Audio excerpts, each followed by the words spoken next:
Hallelujah. जय मास की। आप सब कैसे हैं? पूरा 24 घंटे आप उपवास किया तो कैसा लगा?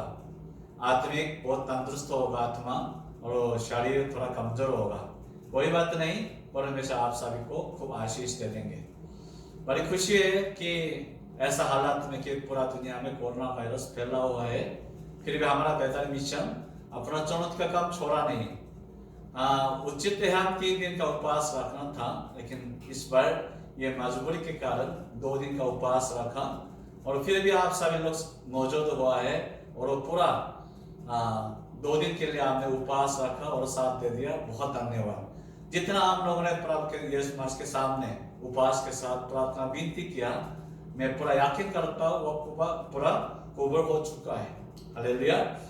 तो आज मैं आपके सामने शरीर के तौर पे आ नहीं पाया, लेकिन ऐसा ऑनलाइन के द्वारा आपके सामने आया हूँ, और बहुत खुशी है कि इस तरह आपके साथ मैं बात कर पाऊँ। तो पहले हम थोड़ी देर के लिए वचन को बांधना चाहता हूँ कि याकूब 1 से लेकर 4 आयत तक जाएंगे।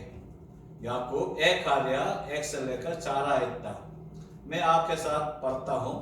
हे मेरे भाइयों, जब तुम नाना प्रकार की परीक्षाओं में पड़े तो इसको पूरे आनंद की बात समझो, ये जानकर कि तुम्हारे विश्वास परख जाने से क्या उत्पन्न होता है? धीरज उत्पन्न होता है। पर धीरज को अपना काम पूरा करने दो, ताकि तुम पूरे और सिद्ध हो जाए, और तुम में से किसी बात की घाटी न रहे। पता नहीं इस साल में दुनिया में इतना घटना क्यों हुआ, हमारे साथ ये कोरोना वायरस क्यों आया है। और हिंदुस्तान में, कोरिया में भी ज्यादातर बहुत जगहों में चर्च का जो आराधना बंद हो गया, और कई 6 महीने के लिए, 8 महीने के लिए चर्च के लोग इकट्ठे हो नहीं पाए। तो ऐसा संकट का समय हमारे बीच में क्यों आया, किसको भी पता नहीं, लेकिन जानता है कि ये परमेश्वर की ओर से है। और इस विषय में मैं कुछ और वचन के द्वारा बताना चाहता हूँ, ऐसा समय के लिए हमें क्या करना चाहते हैं। तो आज के वचन के द्वारा परमेश्वर हम सभी से पहले ये कहना चाहते हैं, धीरज करे रहो। क्या करना? धीरज करे रहो। ये धीरज कोई भी पसंद नहीं करते हैं। मैं भी धीरज के साथ रहना पसंद नहीं करता। इस समय मुझे बहुत दिक्कत हुआ कि काफी समय के लिए घर पे रहना पड़ा।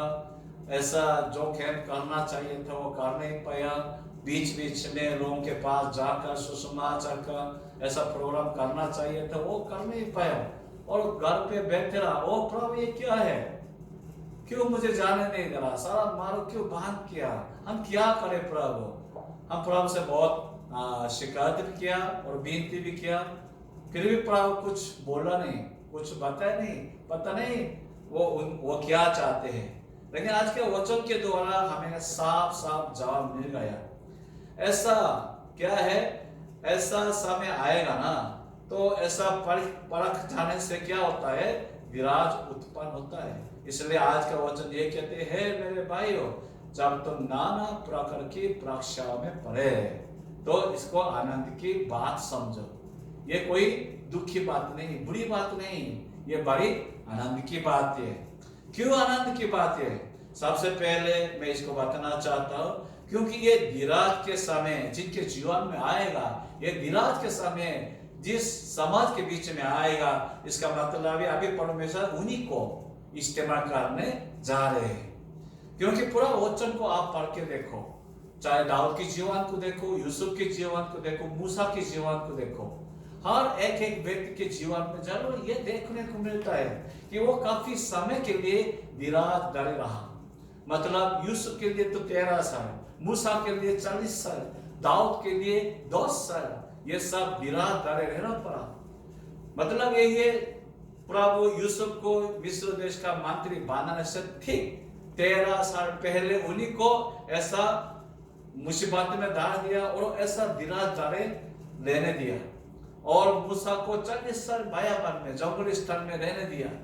दाऊद के साथ भी 10 साल राजा बनने से पहले ऐसा 10 साल के लिए धीरज धरे रहना पड़ा। तो कुल मिला के हमें क्या समझने को आता है? बात यही है, जब परमेश्वर हमें धीरज धरे रहने का समय हमारे बीच में देता है, इसका मतलब है अभी परमेश्वर हमें इस्तेमाल करने जा रहा है।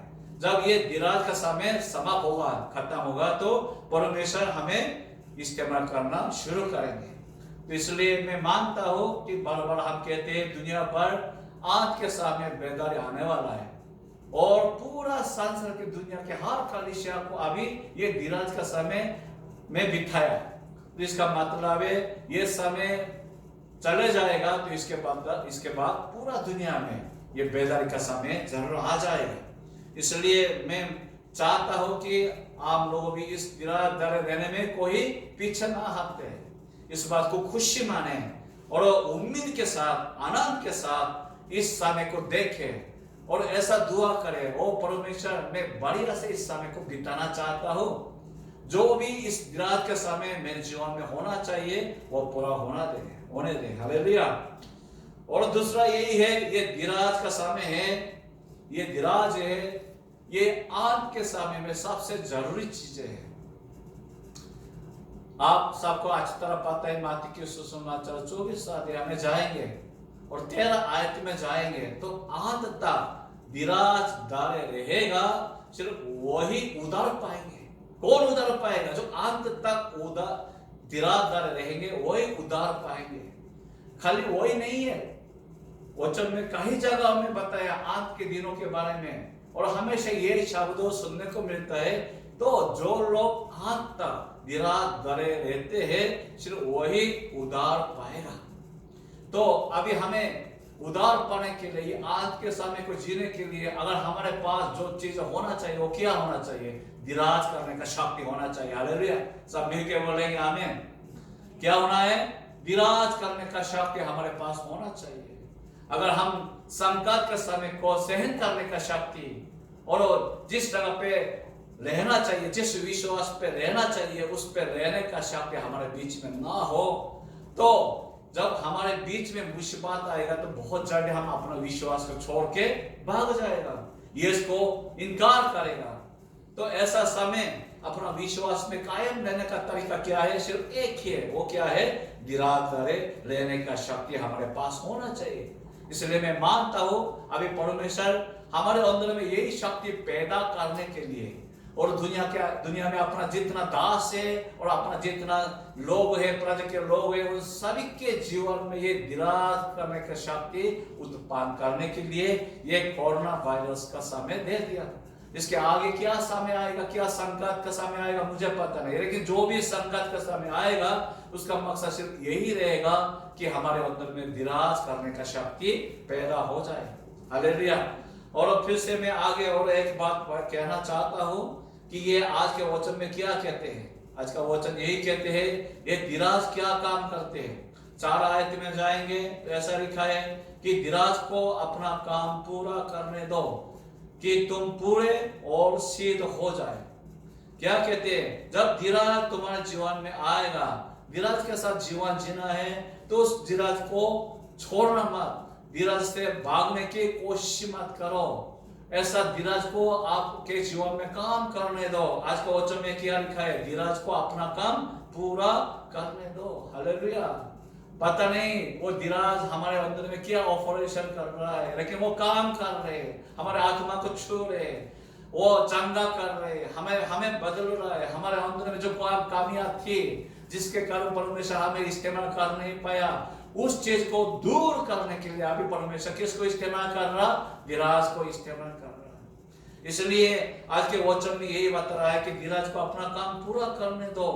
अगर ये दिराज आपके जीवन में काम पूरा करेगा तो क्या फल हमें दिया जाएगा? तुम पूरे और सिद्ध हो जाओ और तुम में किसी बात की गलती न रहे।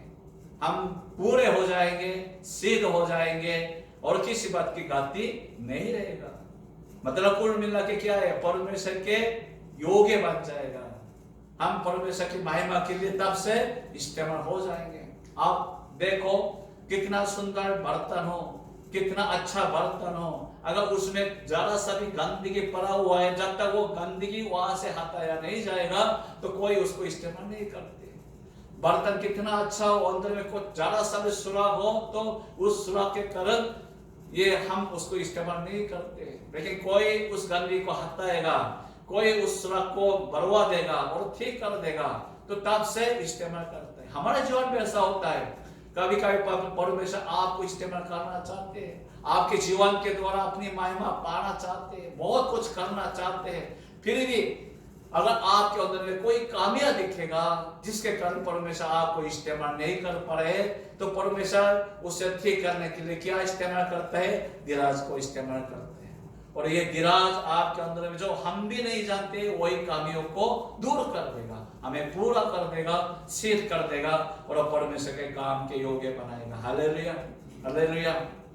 तो मैं कुल मिला के आपसे ये कहना चाहता हूँ, ऐसा धीरज धरे रहने के लिए, धीरज धरे रहने का मतलब क्या है, हमें क्या करना चाहिए? हाँ, हमें क्या करना है मैं वचन के द्वारा बताना चाहता हूँ। वचन में ये धीरज को वो यूनानी भाषा में इसको क्या कहते हैं? फिप्पोमोने कहते हैं। फिप्पोमोने का मतलब यही है कि उस जगह पे कायम रहना, जहां पे हो उस जगह पे कायम रहना, इसको फिप्पोमोने कहते हैं। तो परमेश्वर कहते हैं तुम धीरज धरे रहो, इसका मतलब ये है हमें उस जगह पे कायम रहना चाहिए, ना भागना है, ना छोड़ना है, ना हिलना है, उस जगह पे कायम रहना चाहिए। हाँ, उस जगह पे कायम रहना, चाहे आंधी आए तूफान आए, उस विश्वास में कायम रहना, चाहे आंधी आए तूफान आए, कितना रुकाता आए, कितना सतावा है, तभी भी उस दर्शन को ना छोड़ना, ये धीरज है। ये धीरज धरे रहने का काम यही होता है।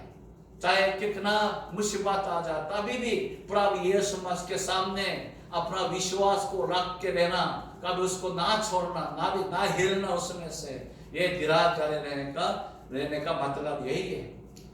मैं एक फादर को जानता हूँ जिन्होंने कोरिया के गांव में बहुत अच्छा सेवा किया। उस गांव के लोग लगभग 1000 लोग थे और उस गांव में कोई उम्मीद नहीं था क्योंकि ज्यादातर वो बुजुर्ग लोग थे। इस जगह पे चर्च को शुरू करना ही बहुत लोगों के नजर में बेवकूफी था, फिर भी इन्होंने ऐसा जगह पे परमेश्वर की अगुवाई मिल गए, ऐसा गांव में चले गए और 1000 लोग कुल मिला के वहां की आबादी। उनके दोस्त ने पूछा, यहाँ के लोग सारे के सब प्रभु यीशु मसीह को कबूल करे, तभी भी खाली 1000 लोग का कलीसिया खड़े होगा, ऐसे जगह पे क्यों जा रहे हो?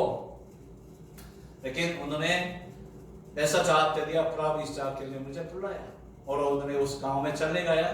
10 साल वहां पे सेवा किया, 10 साल सेवा किया, अभी भी सेवा कर रहे हैं। लेकिन बहुत अच्छी गवाही मिल गया, क्या मिल गया कि उस 1000 लोगों में से 70% लोग विश्वास में आ गए। हाँ, 700 मेंबरों का कलीसिया खड़े हो गया। कैसे हुआ? इसलिए हुआ वो इधर उधर ना देखा, दूसरे गांव देखा नहीं, दूसरे लोगों को देखा नहीं, अपने लोगों के बीच में जहाँ पे 1000 लोग रहते हैं उनके बीच में कायम रहा और उनके ऊपर मेहनत करते रहा, दुआ करते रहा, मिलते रहा, सुसमाचार सुनाते रहा, उस जगह पे लगातार चलते रहा। क्या हो गया? 1000 में से 700 लोग, मतलब 70% लोग प्रभु यीशु मसीह को ग्रहण किया। हालेलुया। ऐसा काम कैसे होता है? हाँ, उनके धीरज धरे रहने के कारण ऐसा काम हुआ है। मैं इधर उधर घूमते फिरते रहने को बहुत नफरत करता हूँ, उन्हीं को मैं बहुत नफरत करता हूँ। जो सोच विचार को बार बदलने वालों को भी मैं बहुत नफरत करता हूँ। मैं ऐसा व्यक्ति को पसंद करता जो एक ही जगह पे रहते हैं। मैं ऐसा व्यक्ति को पसंद करता हूँ एक दर्शन में रहते हैं। जो ऐसा मैं व्यक्ति को पसंद करता हूँ जिसका शब्द हमेशा एक ही रहते हैं, कभी यूं ना कहते हुए सिर्फ एक शब्द कहने वाला, ऐसा व्यक्ति को मैं बहुत पसंद करता हूँ, क्योंकि मैं जानता हूँ परमेश्वर ऐसा लोगों को इस्तेमाल करते हैं। सन 2021 अभी आने वाला है। सन 2021 में हमें क्या करना? हाँ, धीरज करे रहो। क्या कहना चाहते उस जगह पे रहो, क्या कहना चाहते उस दर्शन में रहो, क्या कहना चाहते उस विश्वास में रहो, क्या कहना चाहते उस सुसमाचार में रहो। सिर्फ वही सुनाते रहो, उनके बीच में मेहनत करते रहो, उनके लिए प्रार्थना करते रहो, उनके बीच में खंबे के समान खड़े रहो, तो क्या होगा? परमेश्वर आपको जरूर उस जगह के लिए, उस दर्शन के लिए इस्तेमाल करेगा और उस धीरज का फल आप जरूर अपना जीवन में देखोगे। हालेलुया। हालेलुया।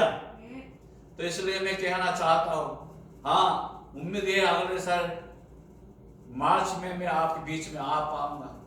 तभी भी मैं तब तक मैं ये कहना चाहता हूँ कि हम सभी लोग अपनी जगह पे कायम रहे, विराज करे रहे और वफादार रहे। जैसा हम कहते हैं वफादार ईमानदार रहे, तो क्या होगा, जरूर आपके यहाँ बेदारी आ जाएगा। हालेलुया। कुल मिला के मैं ये इस बात के साथ समाप्त करना चाहता हूँ। अभी दुनिया भर विराज के सामने सब कठिन जीवन गुजार रहे हैं, लेकिन कोई बात नहीं, हिलना मत, कोई बात नहीं, पीछे हाथ न मत, कोई बात नहीं, उधर इधर मत देखो। तो क्या करना, सीधा चलते रहो, उस जगह पे कायम रहो, उस दर्शन के साथ खूब आगे मेहनत करते रहो, तो आपके सामने जरूर फल आ जाएगा। हालेलुया। बड़ी खुशी हुई है कि आज मैं आपके साथ यही वचन आपके सामने शेयर कर पाया, बहुत खुशी है। और अभी सन 2020 के लिए परमेश्वर ने आपके बीच में बहुत आशीष दिया होगा। मैंने प्रार्थना किया, परमेश्वर इस साल में भी क्रिसमस को मनाते हुए उस खुशियों में अपना दास को तू कितना इनाम देना चाहेंगे। तो मैंने प्रार्थना भी किया और कुछ लोगों को विनती भी रखा कि ऐसा ऐसा इनाम देना चाहते हैं, तो आप कोई दान करना चाहेंगे तो दान कर दे। तो मैं आपके साथ मैं ये साफ गवाही देना चाहता हूँ, मैं जितना चाहता था उससे 30% ज्यादा दान आ गया। इसलिए परमेश्वर ने जो काम करना चाहा उससे ज्यादा मुझे करने का मौका दिया गया। मैं ये मानता हूँ ये परमेश्वर की खुशी है, ये परमेश्वर के हृदय की बात है। परमेश्वर आपसे इतना खुशी है, आप लोगों से इतना परमेश्वर बहुत खुशी आनंदित है। इसलिए जब इनाम की शब्द आ गया तो जितना मैं सोचा था उससे भी बढ़कर आपको देने के लिए मौका बना दिया। हालेलुया। तो इसलिए मैं आज इस साल के लिए सन 2020 के लिए इनाम देना चाहता हूँ और उस इनाम के लिए नाम मैं बताना चाहता हूँ। सबसे पहले बेदारी का इनाम। बेदारी का इनाम के लिए मैंने खूब सोचा ये किसको दे दे। तो ये बेदारी का इनाम जिसको मिलने उनको पूरा एक नया बाइक मिल जाएगा, जो स्प्लेंडर है वो मिल जाएगा। वो एक नया ये इनाम किसको दिया जाएगा, मैं कहना चाहता हूँ परमिंदर को दिया जाएगा। हालेलुया। सब तालियां बजाएं, परमिंदर को दिया जाएगा। इसलिए कि जब मैं हर रोज मैसेज डाल देता हूँ तो परमिंदर पहला नंबर या दूसरा नंबर पे हमेशा जवाब देते रहा।